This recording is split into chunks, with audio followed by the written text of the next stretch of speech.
Welcome back to Action 2 News at 5. The House of Representatives passing a $70 billion bill that would fund immigration enforcement agencies for the next 3 years and the rest of President Trump's term. House Republicans using their majority to get the bill across the finish line, passing by a vote of 214 to 212, with every Democrat voting against it.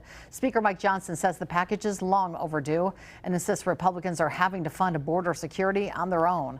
Earlier plans to add $1 billion for White House security upgrades and a $1.8 billion fund to compensate Trump allies were scrapped after political blowback. The bill now heads to President Trump's desk for his signature.